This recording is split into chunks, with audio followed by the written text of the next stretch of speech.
afternoon, everybody. My name is Donna Feazell, and I'm your host of The Edge on IC Radio, your source for news and entertainment. You can find us on television. You know, we're in North Alabama, channel 182 on Charter Communications.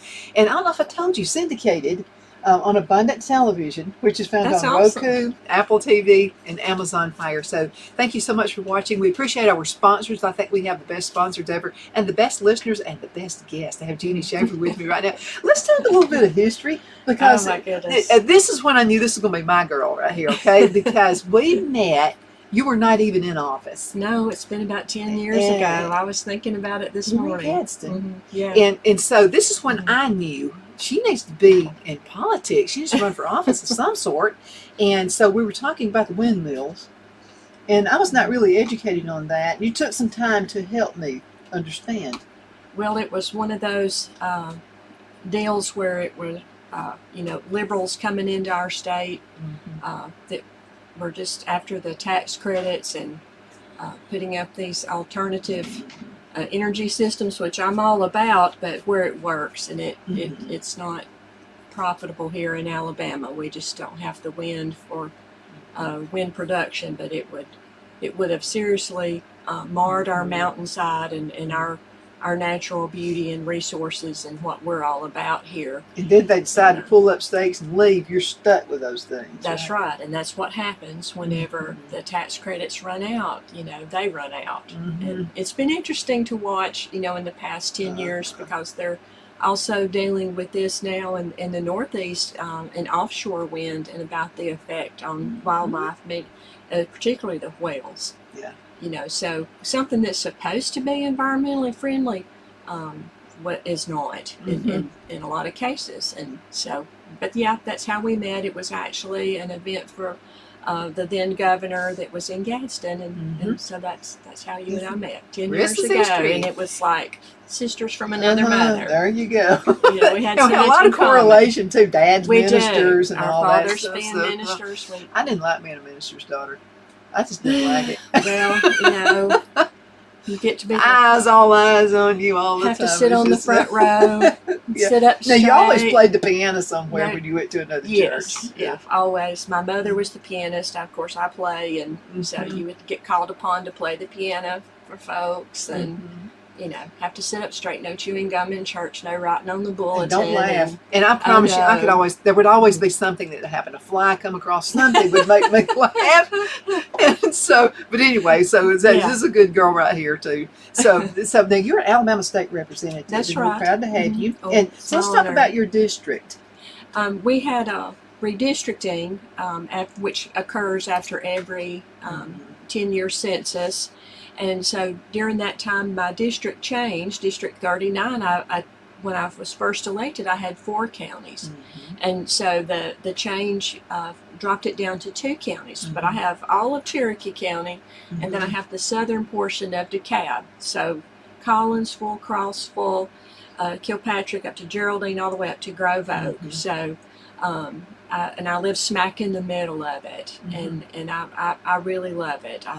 It's my honor to serve the people and to represent our area, and I just really enjoy it. Well, we love you here, and our mayor also, Mayor Abels, he thinks a lot of you. Well, he's a good mayor and a good fella, a man of integrity, and there's a lot of people in different professions get a bad name, whether it's politicians or police officers or ministers, talk show hosts. But there's good and bad in everything, and there's a lot of good public servants out there. They just don't make the news. So, but he's a very Chuck Abels is a man of integrity, and he does a really good job. Yeah, one of these days I'm going to steal that screen door that's in his office. Oh, yeah, that's cool. Door? Yes, very cool. I love it. I'd love to slam screen doors for some reason. So we have a lot of guests who mention you as well, who are in this area. Doug McGee, who's with Second Chance Animal Shelter. You and I are animal lovers. Yes, we are. Like crazy. I don't even know if this is anything that you could actually work on or not, but we would like to see a lot of animals mistreated. Tied up around trees and stuff like that. Oh, my pet peeve is a dog on a chain. That's really one of my big pet peeves. We fuss about that a lot on the show. But one thing that Doug and I were talking about is pets are considered property. Animals are property. Yeah, but it almost sounds like your piece of furniture. If your property, is there anything that could be put on the books? Something that Doug and I could start working on? Well, animal rights, it's a very complicated issue. Where we love our animals so much, and they're like people to us. No, they're like our kids. But they're not humans and have the same rights as humans, and they are considered property. There's some efforts, and in some states they have passed some different laws concerning that. However, in especially in rural areas like ours and like the South, where agriculture is such a huge part of our industry, I don't see it happening here. We just need to get the education out there. Take care of your pets. Yeah. Don't tie it up with no water. Yeah. It that really does bother me to see an animal tied up. And I know that people will say, well, it's better than them getting in the road. No, if you want to have a pet, you need to have a safe place, a fenced area for that pet to be safe and yet be comfortable. And, that would have to be a hard life to be on the end of a chain. I can't imagine it. But yes, we do need to take care of our animals, our pets, and provide adequate shelter, especially in this heat, during the cold, and of course, fresh water. So it is an issue because not everybody takes care of their pets like you and I do, which they live a life of luxury. A lot of kids aren't taken care of like our that pets is so are. true. The health care. Everybody needs the health care and to be treated like our pets do. But in this state, we have, of course, all of the animal cruelty laws. It's under the Department of Agriculture, so they are the overseer of those laws, and that's where animal cruelty is reported. And it is against Alabama law to not provide shelter, for a pet. However, the way the law is written, it's not defined where it can actually be enforced very much. So, and we can't even get that fixed. So I don't see anything happening really to broaden, animals being declared living property or anything like that when we can't even get shelter further defined. It's just us to help. As citizens, we can go out and help educate folks. Maybe you just don't know any better. That's right. Now, my dog is he's a big baby. He weighs 80 pounds now, 80 something pounds. And so he's a guard dog, and he really guards Phil and me. That's right. That's his job. So, but when we know company's coming over, we put him in his pen because he could sound threatening. But I don't want him tied to a tree. No, I can't bear it. I just can't bear to see an animal chained and tied to a tree. Absolutely. But you've got a number of things you're working on right now. And let's talk about the accomplishments, because you've got a lot since you've been in office. Our session started in March this year, the first year of the quadrennium, so we worked until June and got out in June. We started off with a special session. The governor called us into a special session right off the bat to deal with the last tranche of the ARPA funding, the rescue plans from the federal government. So we had to get those appropriated to be able to expend them before the time runs out. So while I am not in agreement on how, into deficit spending by the federal government that provided those funds, if they were going to borrow it and throw it out there, hey, we need to get as much of it as we can. If we're going to have to pay it back, then we at least need to get. Let's make it work for us. So, we went in. We have new leadership. We have Nathaniel Ledbetter, who is the representative for District 24, and all of his district is located in the north portion of DeKalb County. And then I have the remainder plus Cherokee, as we discussed. We elected Nathaniel Ledbetter to be the Speaker of the House. And who our leadership is very important. And we are so blessed to have Nathaniel Ledbetter as our Speaker. Not only for this area and the attention that brings and the influence that he will have. But our leadership and the speaker is so important in how things are managed, the tone that is set for the session, also the management of it, and how we get things done. I kind of liken him to a coach, like to a football coach. I do too. I have that analogy of him. So that because he is responsible for a lot of appointments and putting people in positions like over committees and things.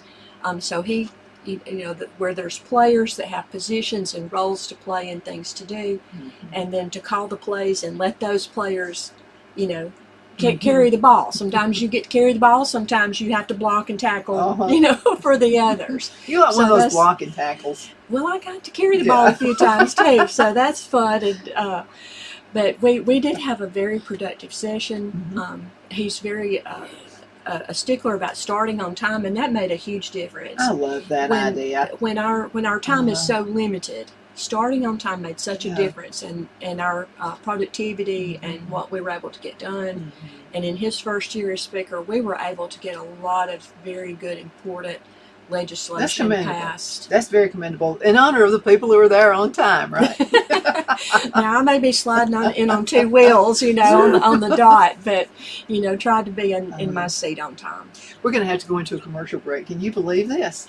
Already? Already half the show. So we're going to be right back in just a minute. Y'all hang in there. The Hatter Cafe and Country Inn is nestled in the northeast corner of Alabama the Beautiful in the delightful town of Mentone. We're located on top of scenic Lookout Mountain near Little River and DeSoto State Park and located only 5 minutes from shopping and restaurants. There is also a nearby community walking path and golf course. We welcome everyone through the doors and we are committed to outstanding service for all guests. At the Hatter Cafe and Country Inn, we invite people from all walks of life to come and get away from it all, enjoy the open spaces, treetop views, fresh, clean air, and experience Southern hospitality at its finest. We look forward to hosting you. To reserve a special event, or if you would love a special getaway at the Country Inn, you can call us at 256-634-2018.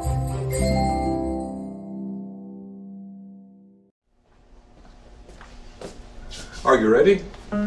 We all wonder what tomorrow will bring, but the future lays itself at the feet of the prepared and surrenders to the will of the persistent.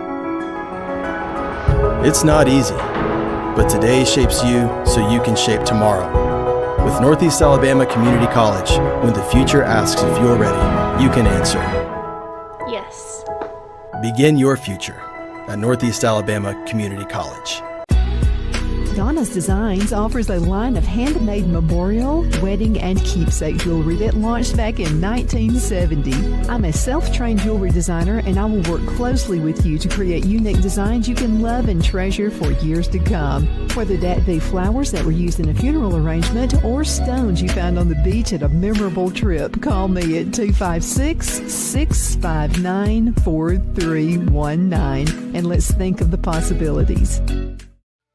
Wow, it's so soft and smooth. It's cool to the touch. How did you do that?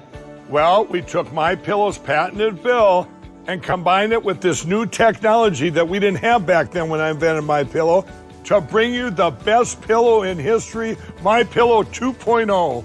Because of all of you, MyPillow 2.0 has been a huge success, and now we're bringing you our best-selling Go Anywhere MyPillows with the same temperature-regulating technology.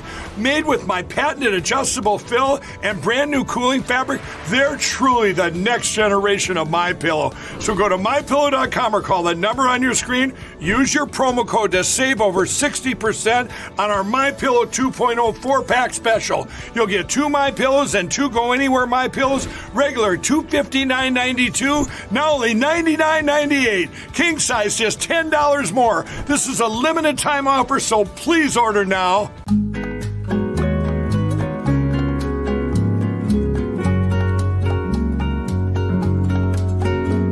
At Lamone's Mexican Restaurant, located in Henniger, Alabama, and voted Best Mexican Restaurant of DeKalb County, Alabama 2020, we're here to serve you with authentic Mexican cuisine. Order easily online by going to lamonsmex.com or call 256-657-3999 to place your order. We're open Sunday through Thursday 11 a.m. to 9 p.m. and Friday and Saturday 11 a.m. to 10 p.m. Whether you're celebrating a cozy date night for two or a celebration for a crowd, at Lamone's you'll love our atmosphere and friendly servers. Thank you for dining with Lamone's Mexican Restaurant.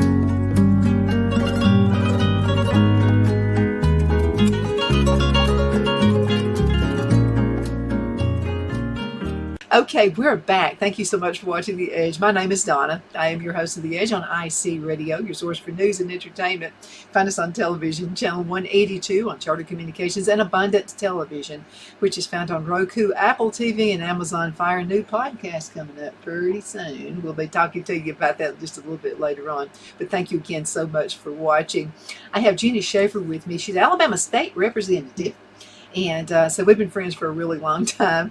And wow, I mean, it's like we think the same. I mean, we're so similar. It's scary. I mean, just look at us. You know, people think we're sisters. We could. I think that is a huge. That's really big. But now you are one of those. Let's do it. Let's get this thing on the road. Show on the road. And so a lot of things you've been working on. And I saw that from you with windmills. Okay, and that's when I said I came home that day. And I told Phil, I said, I met somebody who needs to be in office. Well, little did we know. Yeah. I had no clue at that time. I did not. Had no clue at that time what really, but just being involved as a citizen, what it would lead to. Mm-hmm. So, you know, you never know. Well, we're going to have an election coming up in a couple of years. So let's talk about people voting. You know, a lot of folks say my voice doesn't count. Well, yes, it does. Yes, it does. There's, you can look throughout historic elections to see that sometimes it'll hinge on one vote. Mm-hmm. It really can. So especially when you're in a small area, especially. I won't mention the name, but I know someone years ago. It was before we even moved back from Charlotte, over 10 years ago. And so she said she lost. She ran, I forgot what the office was, but she ran for something. It's here in DeKalb County, and she lost by 2 votes. Mm-hmm. Her 2 kids didn't vote. Oh no! Oh my goodness! I said, first of all, I can't believe they were insane enough to tell you that. I said, but it must have been a very interesting Thanksgiving and Christmas. She said, oh yeah, it was pretty interesting. So she found that they didn't vote. Oh, how tragic! Oh, but it does count. It really does, and who we elect matters so much because. Mm-hmm. You know, people who are in office, whether it's on the city, county, or state or national level, it does matter, you know, when because you're electing somebody to represent your interests. And when you sit at home and don't vote. Yeah, don't complain. I don't want to hear it. It's very important. Uh-huh. And it's disheartening whenever, you know, you see the election returns and the percentage of people that vote, how low it is. You know, when, you know, our military and our soldiers have given their lives to protect our you know, form of government and, you know, to give us that right to vote. And so I had that drilled in me by a teacher, you know, how important it was. And I didn't realize it at the time she was such an influence on me as a citizen, but how that led to me running for office. She was the 4th woman elected to the Alabama legislature. So I didn't realize at the time, but you know, she did make that influence on me about how important it is to know the issues and to always vote and to know who the candidates are, to get to know them. So I appreciate the opportunity to do things like this so that, you know, people who don't see me on the street, you know, can have a chance to hear, you know, what I'm about and hopefully make a connection, and they'll remember a time to vote. Yeah, I remember her, and we have like-minded things like you and I. You know, so that, and I do listen to my constituents and try to make contact. That's right. I answer the phone. I return phone calls, and so I try to be like now when I'm not in Montgomery, I'm out in my district every day and seeing people and talking to people and doing things like this. So what's the chatter out there? What are people talking about now? What would you like to see changed? I think people are concerned about election integrity. Like we're talking about how, elections can hinge on just a few votes, on one vote.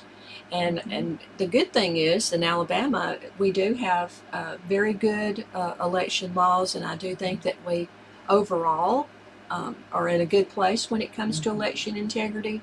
We've just always got to be ready to keep up with the new ways of people who want to cheat. That's always been there, hasn't it? It's always a challenge, to keep our elections safe, and so that's a concern. And I hear it from people. They want to be able to trust in the process. If we can't, in Alabama, I think, like you said, I think we're okay here. It's just that you hear about things on the national level, and the media.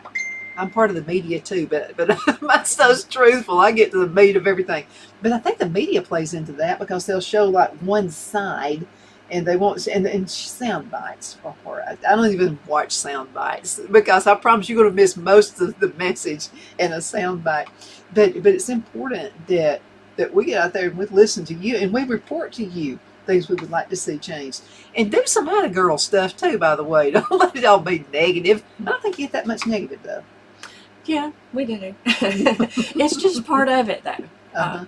But I do enjoy hearing from my constituents what their concerns are. Not just that they hear from me, but also that I have a chance to listen to them. And I get to follow her, so I know what she's doing. But and that's the thing about the animals. That's just something Doug McGee and I started talking about the other day when he was on the show. But there are other things, situations out there as well. Sure. And that's how legislation is brought about.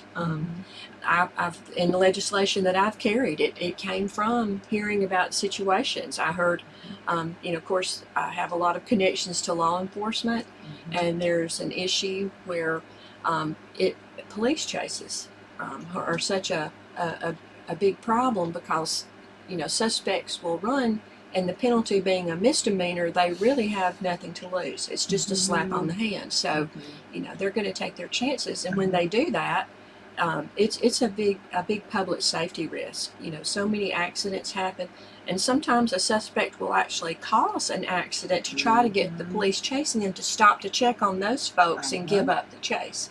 And then border counties like ours, like in my district, Cherokee and DeKalb, suspects think if they cross the state line, they're home free, and they sort of are because that particular offense of crossing the state lines is a misdemeanor. And so that's not an extraditable offense. It would have to be a felony if they're caught across the state line to extradite them back into Alabama.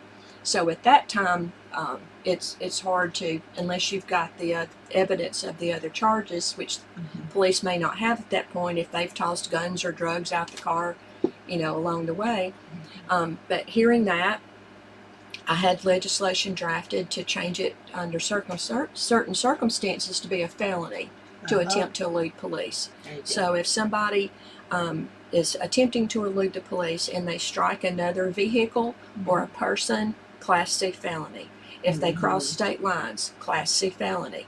If they're traveling over 20 miles an hour over the speed limit, that's a Class B felony. If they hit someone and they're seriously injured or killed, Class B felony.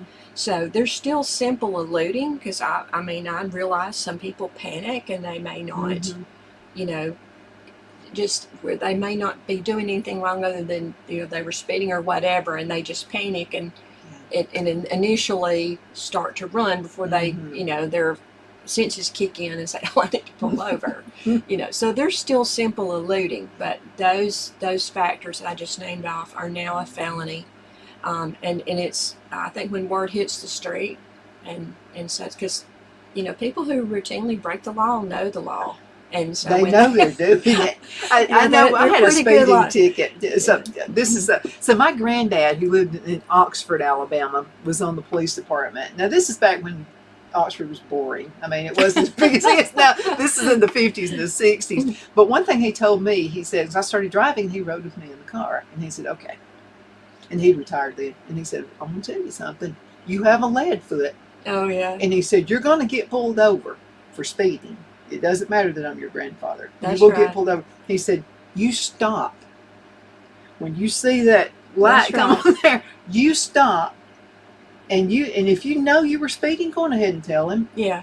And so Larissa's sister, my daughter-in-law's sister, passed away. Mm. So we were in a hurry to get to North Carolina. I was going through 5, got pulled over. And he was, I bet he didn't know what to think of me, because I said, "I know I was speeding," and I was almost crying, telling him. I bet he thought, "I've never seen This one little like her preacher's before." daughters just confessed. I'm sorry. Like that. I said, "But my daughter-in-law's sister Mm. passed away, and I'm in a hurry to get to North Carolina." And he said, "I want to see you get to North Carolina." That's right. And That's right. so he gave me a little slap on the wrist, and then he said, "Yeah, they felt sorry for her." I guess it was like real crying. It wasn't like fake stuff. Yeah. Well, And they- because I was all I hear torn it up, all. I wanted to hurry up and get up to North Carolina to take care of her. And so he looked over at Phil, and I said, "Does my husband need to be the one driving?" He said, "I think that would be wise." So I was driving, because I drive faster than Phil. He obeys all the laws, you know. Well, But that's it's one. true, That's pull one. over. That's one instance of a problem being brought to my attention that led to legislation.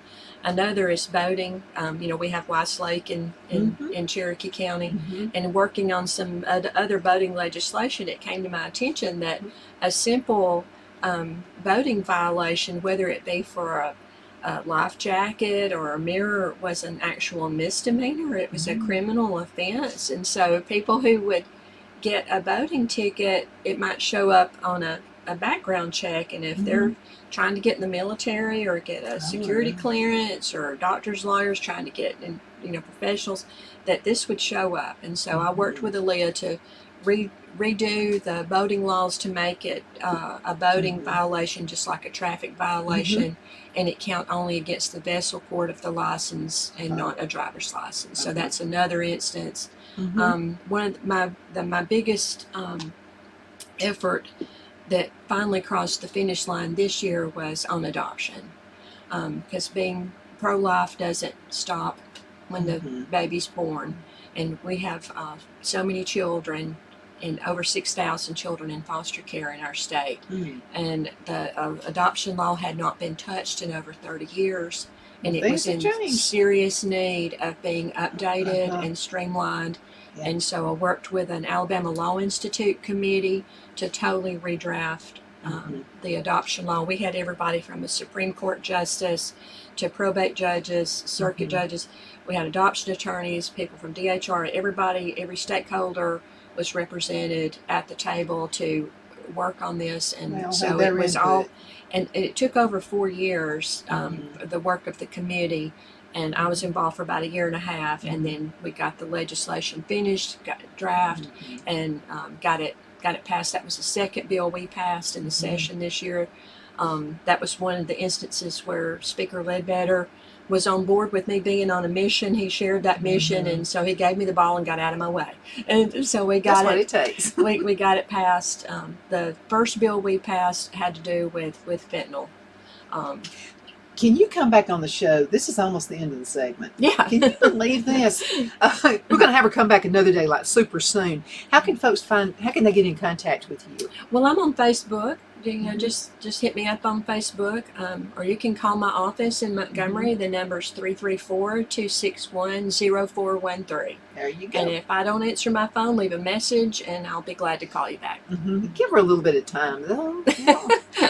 Not like seconds after. Ginny, thank you so much for being on the show. Thank you. She's going to be coming thank you back. for We having have me. some more questions.